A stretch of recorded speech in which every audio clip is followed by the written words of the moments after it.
Hey, what's happening Tuesday the 15th? Looking at the markets today, I mean, they're still holding that spot from where we had last week, that bit of improvement, which is a good thing. We definitely needed that bump to the better, give us a little bit of reprieve from all the bleeding. Rates are still, we're still in those sevens for the real estate investor. We're still getting points are being charged, but it's stopped getting crazy. We're seeing the massive swings. I don't know how long this is going to last. It looks like it's hitting that ceiling of resistance at the top of the trading range. Is kind of receding a little bit. So we'll see if it continues to maintain that position. Of course, we had the CPI come out last week, better than expectations. We have the producer price index come out today. That's slightly better than expectations. All beneficial things for inflation. Is it changing inflation? No, it's just an incremental improvement from where we are peaked at.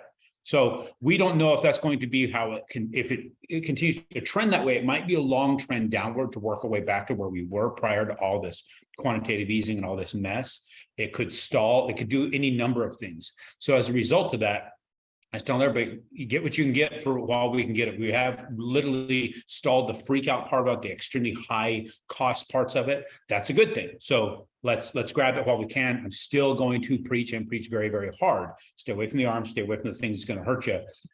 Because we can still get pretty decent rates, comparatively speaking, for decent prices. And it's something you can lock in for a long period of time. They'll get back into that one-way bet situation. Warren Buffett claiming the 30-year fixed is the most, probably the best instrument in finance is what he basically kind of say. That's paraphrasing.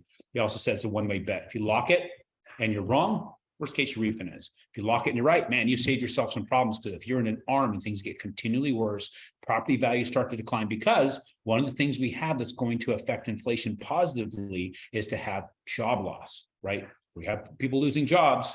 You have unemployment continuing to go up, because that's something that they're targeting is higher unemployment to bring inflation down. That means people aren't going to be buying more. That means our houses will decline. Houses decline, and you're in a situation where an arm comes due, you could get stuck pretty hard. So look at the charts real quick. So here we got the charts. Now we saw it was big up when we had the inflation come up. So that way, where the inflation numbers come out last week, we have a big jump up, and we maintained it right at the top of the channel. So we're sitting here, we're bumping against that. I don't know if we're going to hold. If it keeps bumping, it keeps hitting that, it shows that there's not enough momentum to get higher than that. We could be getting back down in here. So we take advantage of what we got while we got it. We'll get you into the best rates we can. 30-year fixed, again, I'll just keep reiterating, that's long-term control. You want long-term control, especially at the prices we're talking about some of these houses. If you're talking about refinancing because, hey, rates went down and I've got my 5-year arm and I need a refi, you could be doing 5, 6, 8, 10% of the price of the home or the value of the home in a refinance. That's crazy to do that much. So let's just go ahead and get you the best we can right now. Lock in for 30 years. Focus on the next deals, not on this deal. Once it's closed, let it cash flow, let it build for you. You already know the fundamentals of why you're in real estate. Let that deal work for you the way you need it to. Thanks, guys. We'll talk to you on Tuesday.